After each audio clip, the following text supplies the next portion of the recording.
მაგრად ვნერვილობ. მე არ მეგონა რომ ბავშვის მშობიარობის მერე რამე სანერვიულო მექნებოდა. საშინელებაა.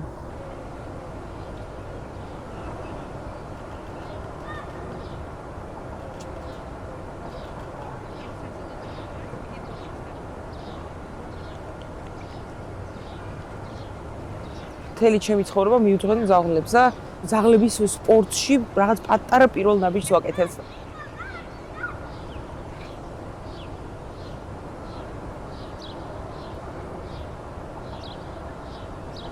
ჩემი შვილი გამოდის, ანუ დებიუტია ჩემი შვილისაც და ასე ვთქვათ ძალიან ესეთი ოჯახური პონტი ხდება აბსოლუტურად. შემდეგი მონაწილეები 3 ნომერი ალექსანდრე ჭიჭინაძე ჯავა, 4 ნომერი ელენე გარიბოვი. ჯინო, გავამხლევთ მეგობრებო, გავამხლევთ.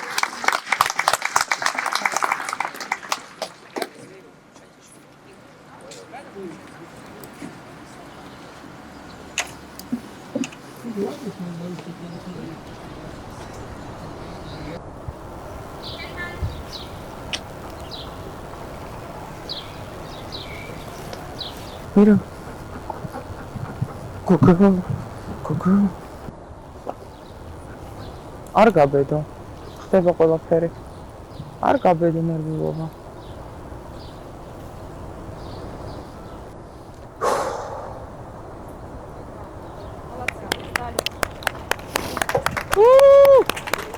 Bravo!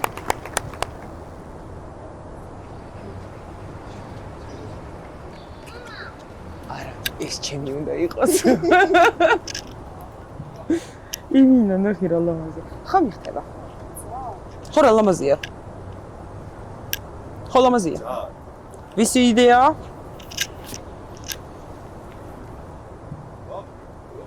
ცამაგარია.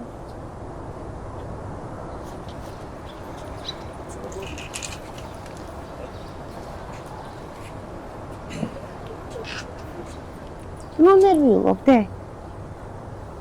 შენ მაგარი როჟა ხარ, დარწმუნებული ვარ მე შენში, ხო? ხო, შენ მამაშენი დღეს უნდა ასახელო, ხო იცი? მე ჩემ მამაზე. ჩემი ყურე პარტყუნა ვინ არის? მიყვარხარ. ნომერი 21 ალექსანდრა ჭიჭინაძე, რეჯი კაცერიკიძე, ყვაჩა. რეჯი ყვაჩა. Bravo, გვერდით. ყვაჩა. რეჯი. ჩემთან? ყვაჩა. გვერდით? Bravo. გვერდით. რინჯი. Bravo-შკი.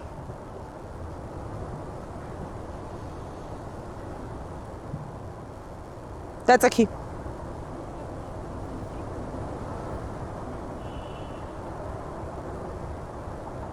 ჩემთან მელა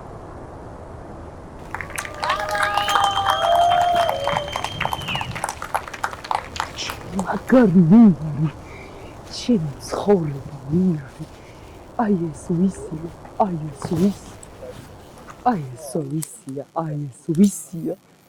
ეს ვისი ხარ შეჩემა ვისი მიყვარხარ შეჩემა მიყვარხარ ამენკარი მადლობა რომ ისე იმაშებოდი რა ძაღლს და რაღაცეებია მადლობა და მართლა გჯერო და ჩემი რა 40-ის გავხდი და დრო არ არის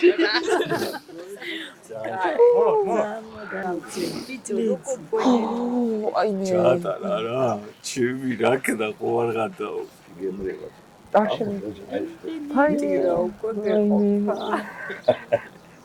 მიღმერთ ეხ ვეჭველი ლენა გვიყურებს და აი მინა ეს შოლა რა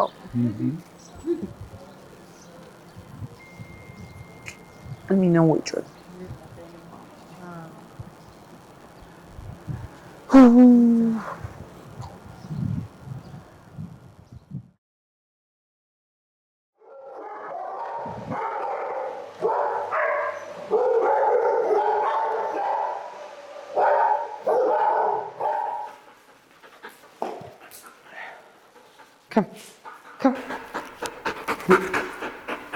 ნე.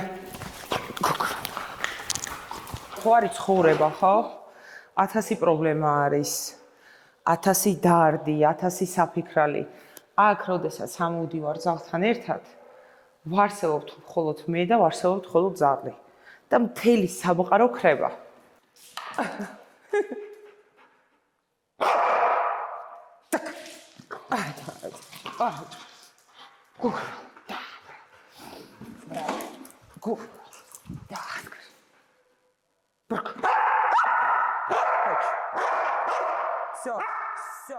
დედაჩემი იყო ვეტერინარი ელენე ჭიჭინაძე, რომელმაც დაარსა აი მე მეტირება რომელმაც დაარსა ვეტერინარული ასოციაცია, გახდა მაგის პრეზიდენტი და როგორც ასეთი იმ პერიოდში შეიძლება ითქვას, რომ ვეტერინარია აღორძინდა და ძალიან კარგ დონეზე აიყვანა. და ნუ ხო ეს რა თქმა უნდა ცხოველების მიმართ სიყვარული რომ უნდა ზრუნავდე ამ ცხოველებზე და ასე შემდეგ, ეს ყველაფერი მოდის ოჯახიდან.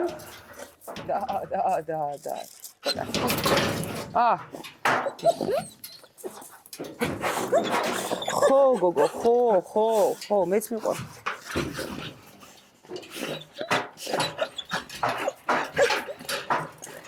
ერთხელ მახსოვს, მოიყვანეს ჩვენთან ძაღლი, ჯიშით იყო როტვეილერი, დაგვიტოვეს. და სკოლის ეზოში რაღაც გადავახტუნე, გადმოვახტუნე. და სახში მოვედი და ვთქვი, რომ მეთქი დედა, მე მინდა ძაღლებთან მუშაობა. ეს ვარ ალბათ 12 წლის ასაკის და ასე შემდეგ. უბრალოდ რატომღაც რაღაც პარალელურად მამაჩემიც იყო სამხედრო, იყო თავდაცვის სამინისტროს მაიორი და რაღაც არ მინდოდა რომ დედასაც წყენოდა და მამასაც წყენოდა და მეთქი მე უნდა გავხდე მეთქი სამხედრო რაღაც მეძაღლე ესეთი. მაშინ ვინ იცოდა რა იყო ხო ეს სამხედრო მეძაღლე და ასე და ასე შემდეგ. ირომი, მოდი. კარგი. მოდი. მე მუშაობდი რამოდენიმე სტრუქტურაში, ეს არის შემოსავლების სამსახური, დღესდღეობით ეს არის საბაჟო კინოლოგია. მან ვიყავი მთავარი კინოლოგიის ინსტრუქტორი და რეალურად შემიძლია ვთქვა, რომ საბაჟო კინოლოგია დაიწყო ჩემით. აჰა.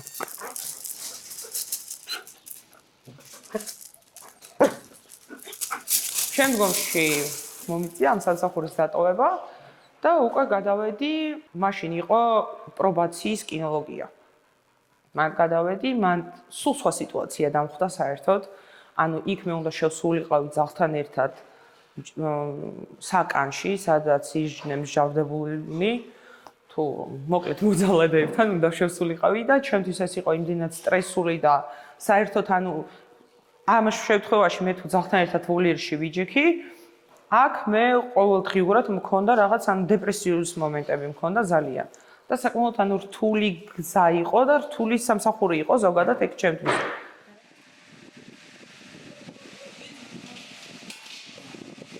შემდგომში მე უკვე დავიწყე შსს კინოლოგიაში მუშაობა. იქაც ვიყავი მთავარი კინოლოგიის ინსტრუქტორი. როდესაც სახელმწიფო სამსახურში დავიწყე, გადავედი სახელმწიფო დაცვის სამსახურში, მე უკვე მქონდა ანუ ჩემთვის რაღაც მიზნა დასახული, რომ მე მინდა რომ მყავდეს ბელგიური საშინის ძაღლის ჯიშის, ანუ მომჩენებელი მინდა გავხდე.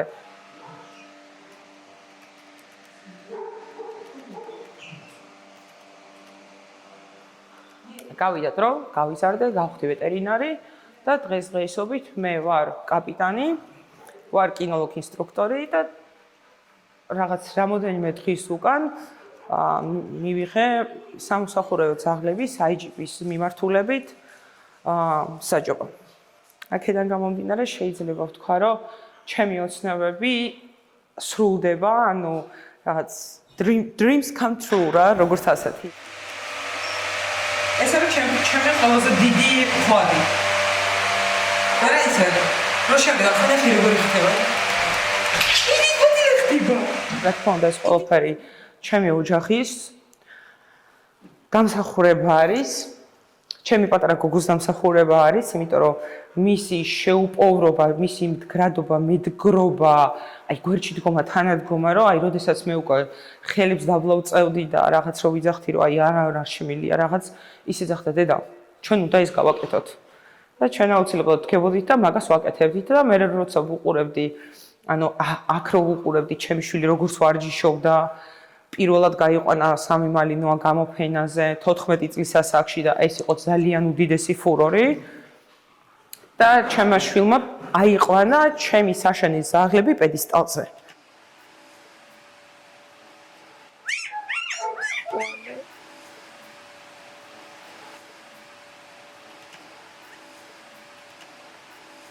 ჩვენ ახლა საშენში ყავს 16 მალინოა. რატო მალინოა? აი ამას შეხედე. მე მგავს. ჩემი ტიპაჟია, აი ტიპაჟურად ჩემია. იცი რა ქვია? ამას ქვია ჯორჯია. და მეთქი ჩვენს რო საზღვარგარეთ გავალთ მეთქი ჯორჯია from ჯორჯია რო იყოს რა. ანუ ეს არის ჩემი როგორც ასეთი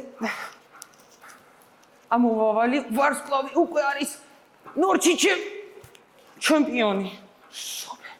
რავდა.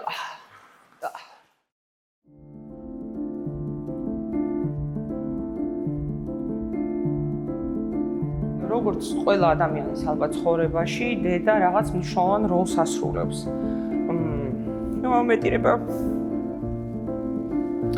ხო, დედა ჩემთვის არ იყო არასდროს რაღაც ის ადამიანი, რომელიც რაღაც გეფერება და რაღაც. დედა ჩემთვის იყო ყოველთვის რაღაც ესეთი მეთა, აი კლდე, რომელსაც მე უნდა ყოველთვის მივეყრდნო თითქოს რა. რა ძალიან ისეთი გასაოცარია, მამაჩემი ძალიან თბილი ადამიანი იყო და ეს სიტყვა და რაღაც სინაზე თუ გამაჩნია ეს რაღაც მამაჩემის უფროზე გავლენა და თუ რაღაცას ალბათ აი დედაჩემი იყო ესეთი ადამიანი რა, უნდა გამტანი იყო რა და ანუ კულტივით იყო ჩემთვის და იყო ესეთი პერიოდი ჩვენ მე დავიბადე ზოგადად ვერაზე და დედაჩემს და ჩემ ოჯახს მოუწია მოკლედ ამ სახლից გაყიდვა და ეს იყო უდიდესი ტრაგედია, იმიტომ რომ ამ სახლში გაიზარდა არა მარტო არაერთი თაობა გაიზარდა იმ სახლში. და მე მქონდა რაღაც იდეა ფიქსი ჩამიჭდა, რომ მე სახლი დედაჩემს რაღაც უნდა ანუ აი ასე ვთქვათ აღუნაზღაურო რა თითქოს. და ისე მოხდა რომ მეთქი სახლს ყიდულობ რა.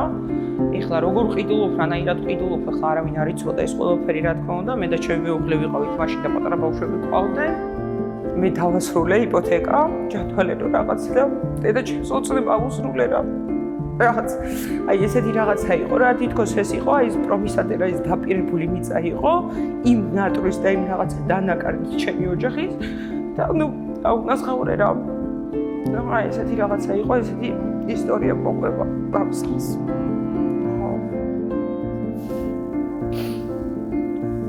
ხო, თუმცა ძალიან კი რაღაცები და ძალიან მხიარული რაღაცები არის. так.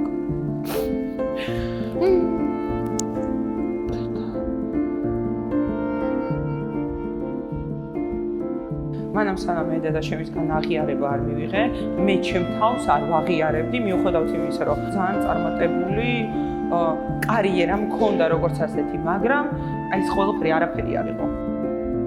იმიტომ რომ რაღაც თითქოს აი ბუნდოვანია და მე კიდე აი რაღაც ეს ბინდი გადადის და რეალურად შეიხედა უკვე შენ შრომას და შენ ჩადებულ რაღაცას ხედავ. ჰილ ეხლაც ნორმატივები რო გქონდა თითქოს აი თითქოს რაღაც იქი სადღაც არის და იმინა უეჭველი ამაყობს რა. დარწმუნებული ვარ მაგაში.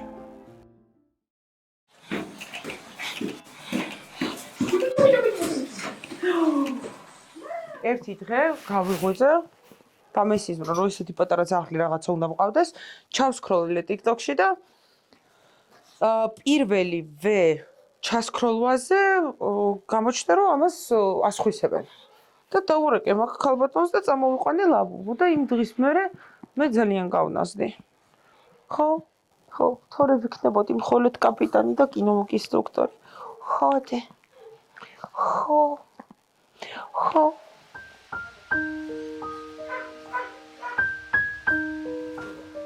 მგონია რომ რაღაც უცხო პლანეტიდან ჩამოვიდნენ. აი ეს მარტოობა რომ გაალამაზონ რა. რატომაც მგონია აი ძაღლი რაღაც ესეთი რაღაცა არის რა. ანგელოზი რომელიც ვერ საუბრობს.